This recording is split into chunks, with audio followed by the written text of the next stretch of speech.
ৰূপহীহাটৰ কোচগাঁৱৰ আলাল উদ্দিন ওৰফে বেপাৰী জানাজা নামাজ আজি দুপৰীয়া সম্পন্ন হয়। শ শ লোকে জানাজা নামাজ আদায় কৰিলে নুৰ আনি জামে মছজিদৰ প্ৰাংগণত। উক্ত জানাজা নামাজত অংশগ্ৰহণ কৰে ৰূপহীহাটৰ প্ৰাক্তন বিধায়ক আব্দুল আজিজৰ লগতে ৰূপহী বিধানসভা সমষ্টিৰ বিধায়ক নুৰুল হুদাসহ প্ৰাক্তন বিধায়ক মুজিবুৰ ৰহমানে তেখেতৰ পৰিয়ালবৰ্গলৈ গভীৰ শোক সমবেদনা জ্ঞাপন কৰে। আজি 1:45 শ শ লোকৰ উপস্থিতিত আদায় কৰিলে জানাজা নামাজ।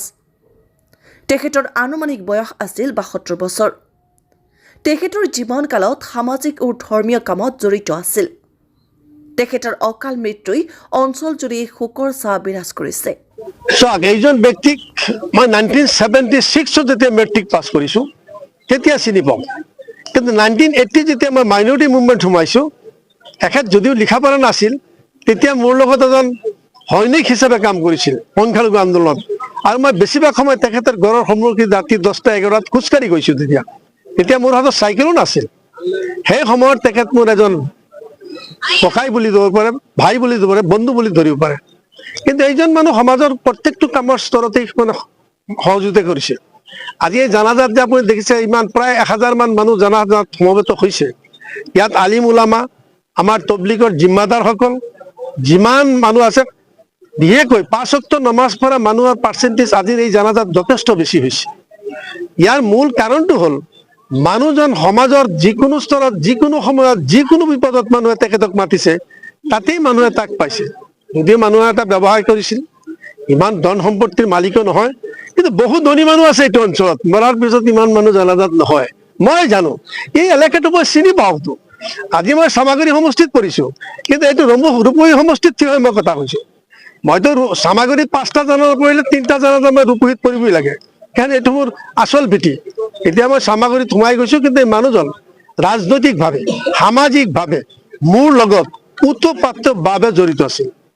কাৰণ মোৰ চকুৰ পানী এনেই ওলোৱা নাইতো, তাত বিগত দিনত মোৰ কাৰণে তাত শ্ৰম আছেতো, চেক্ৰিফাইচ আছেতো।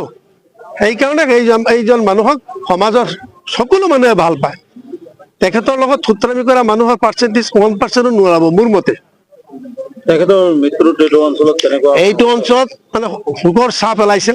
প্ৰত্যেকজন মানুহ যিসকল জানাজাত আহিছে মৰ্মাহত হৈছে, আৰু মানুহজন যদি 2 মাহ, 4 মাহ, 5 মাহ, 6 মাহ, 1 বছৰ বিচনাত থাকিলে হয়, মানুহৰ এইটো আফচোচ নাথাকে। তেওঁ কালিও বোধ হয় এচাৰ নমজটো ইয়াতেই পৰিছে। ইমামৰ কথাখিনি আপুনি শুনিছে। ইমামৰ পিছত তেখেতে কালি এচাৰ নমজটো পৰিছে, ৰাতি 10টা বজাত তেখেত ইহলীলা ত্যাগ কৰিলে।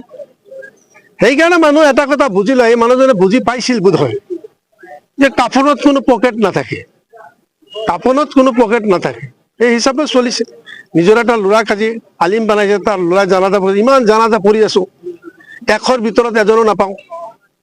আজিৰ জানাজাত তেওঁৰ নিজৰ সন্তানে জানাজাটো পঢ়াইছে। নিজৰ ল'ৰাই যেতিয়া জানাজাটো পঢ়াব, তেতিয়া একশ্যনটো বেলেগতো। মোৰ দেউতাকৰ জানাজা মই যেতিয়া পঢ়িম, তেতিয়া একশ্যনটো বেলেগ হ'বই। আৰু সেইফালে সৌভাগ্যৱান মানুহ কি ক'ব? অদহত আল্লাহ যাতে তাক জান্নাতুল ফেৰদৌছ নসিব কৰে। কবৰৰ যিটো প্ৰথম মঞ্জিলত যাতে তাক আল্লাহ মানে ৰেহাই দিয়ে, কষ্টৰ জব চল যাতে উপযুক্ত দিব পাৰে, আৰু এই কবৰটোত যে আল্লাহ তাক ইল্লিন বনাই দিয়ে, আৰু তাত যাতে জান্নাতৰ হাৱা বতাহ তাত কবৰত পায়, তাৰ কামনা কৰিলো।